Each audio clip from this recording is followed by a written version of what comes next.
People can start, finally crawl out from under that mountain of debt, to get on top of their rent and their utilities, to finally think about buying a home or starting a family or starting a business. And by the way, when this happens, the whole economy is better off. President Biden just announcing that the federal government will forgive $10,000 in student loan debt for any individual earning less than $125,000 a year. The forgiveness on student debt goes up to $20,000 for Pell Grant recipients. The plan also extends the pause on federal student loan payments through the end of this year, though Biden said that would be the final pause. He's also setting a cap on repayments at 5% of a borrower's monthly income. It's a significant step that's going to help tens of millions of Americans, but the plan seems to have cultivated critics on both sides of the aisle. The main argument from conservatives is that this has the potential to increase inflation and to add to the national debt. President Biden addressed those particular concerns at a White House press conference on Wednesday. By resuming student loan payments at the same time as we provide targeted relief, we're taking an economically responsible course. And as a consequence, about $50 billion a year will start coming back into the Treasury because of resumption of debt. Independent experts agree that these actions taken together will provide real benefits for families without meaningful effect on inflation. On the other hand, a lot of people saddled with massive amounts of student loan debt feel like $10K just isn't enough. Earlier this year, more than 500 groups wrote an open letter to the president urging him to cancel $50,000 of student loan debt, which is understandable given the drastic increase in college tuition rates over the past 2 decades. It's why some students are saying $10,000 is great, but not enough. So it's definitely a step, and I definitely think more is needed, especially when you look at college and the type of colleges and their cost, right? Anything is good to get. I'm glad I'm taking $10,000 off of what I have out right now, but at the end of the day, I don't know if if it should stop there. I think that we could use a lot more loan forgiveness in the future.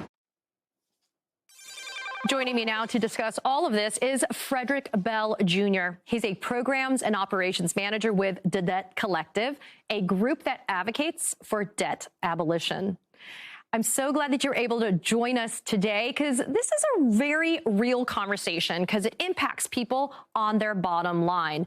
This is a policy that's going to have an incredibly long-term impact, hopefully, as well. So in a piece talking about your experience when Hurricane Ida hit southeast Louisiana, temporarily displacing thousands of New Orleans residents, including you and most of your family, you said, quote, "I don't know how my family would have made ends meet if I was forced to cover my monthly student loan payments while struggling to meet these other unanticipated expenses."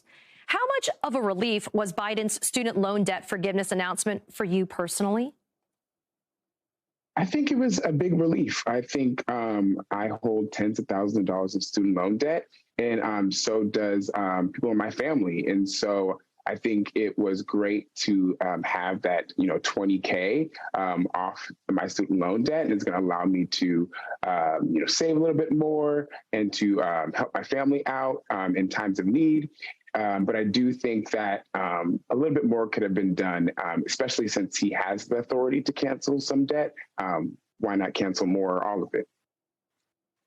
Yeah, so like you just said, you were arguing in your piece for more than $10,000 of forgiveness. You wrote that critics claim that a cancellation of student loan debt will predominantly relieve only high-income earners who will use the extra money as surplus cash. But in reality, a disproportionate amount of student debt is held by poor or working-class families. So, Frederick, now that it's actually happened, I'm sure it's disappointing that he only did 10.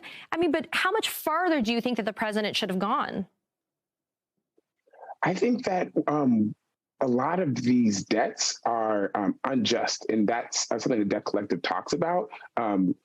At one point, college was very affordable and free. And so once people of color started coming into the higher education system, that's when the cost of tuition kept rising and rising. And so now we see disproportionately Black and brown borrowers borrowing a lot more than their white counterparts because of the racial wealth gap. So I think that this is a racial justice issue that needs to be addressed because you can cancel 20K and keep the cap at 125, but 125K is a different amount for a white family as opposed to a Black family because of the intergenerational wealth gap. So I think that he should really cancel all of it because he has the authority to cancel all of it.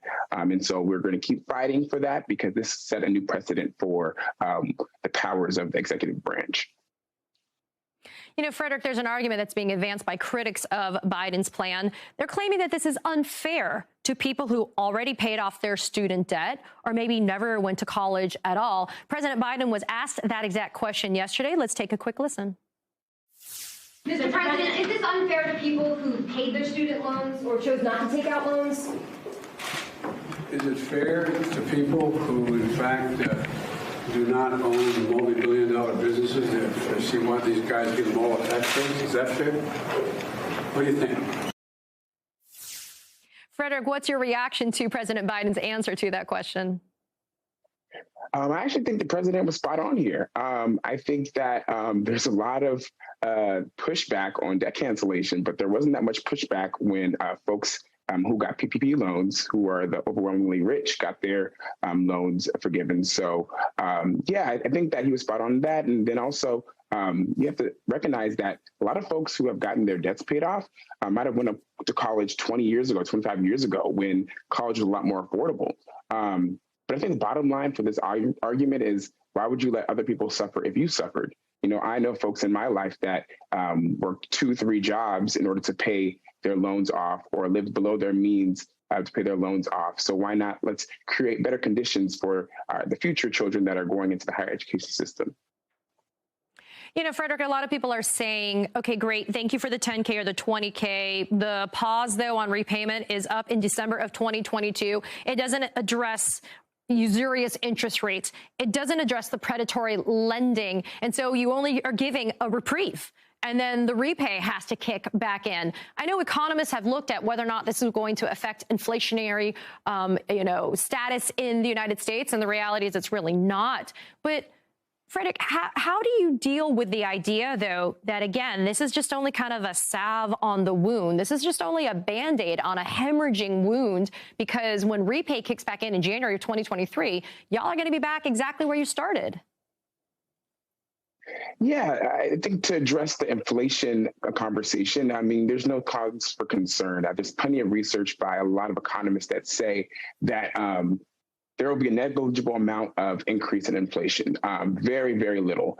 And even Goldman Sachs went on record to say that there wouldn't be that much inflation. So pundits are doing this very weird math to make it seem like, you know, people are going to get 20K canceled and then automatically go to the market and like spend 20K on a shopping spree, which is just not true. People are going to use this to catch up with everyday bills and save for their future. So I think that people have the right to be joyous and to be very happy with the 20K that's being offered, in the 10K for folks who don't have a Pell Grant.